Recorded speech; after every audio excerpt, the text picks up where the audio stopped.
नमस्कार. शेतकरी बांधवासाठी महत्त्वाची आणि आनंदाची बातमी.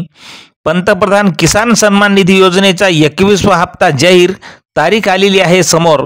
मग कोणत्या तारखेला 21वा हप्ता जमा होणार ती तारीख आता सरकारने जाहीर केलेली आहे. शेतकरी बांधवांनो, व्हिडिओ शेवटपर्यंत पहा, कारण PM किसान योजनेचा 21वा हप्ता कोणत्या तारखेला येणार, तुमच्या खात्यात कधी जमा होणार, ही सर्व अपडेट माहिती आपण या व्हिडिओमध्ये शेवटी आपण सांगणारच आहोत. पण मित्रांनो, ही योजना भारत सरकारची असून शेतकऱ्यांसाठी महत्त्वाची योजना आहे. वर्षातून 3दा म्हणजेच एकूण 6,000 रुपये थेट लाभार्थ्यांच्या DBT खात्यात जमा केले जात असून सध्या ऑगस्ट 2025 पर्यंत किसान योजनेचे 20 हप्ते हे वितरित झालेले आहेत. आता 21व्या हप्त्याची शेतकरी वाट पाहत आहेत.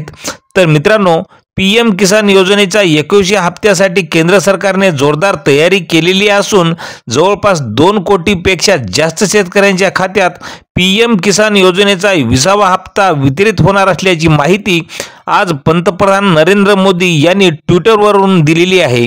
तर मित्रांनो, फार्मर ID जर काढले नसेल तर तुम्हाला PM किसानचा 21वा हप्ता मिळणार नाही.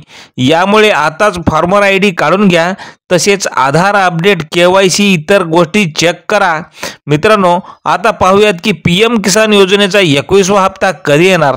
तर मित्रांनो, PM किसान योजनेचा 21वा हप्ता येणाऱ्या 10 नोव्हेंबर 2025 रोजी सकाळी ठीक 11 वाजता येणार असल्याची माहिती आजच ट्विटरवरून दिलेली आहे.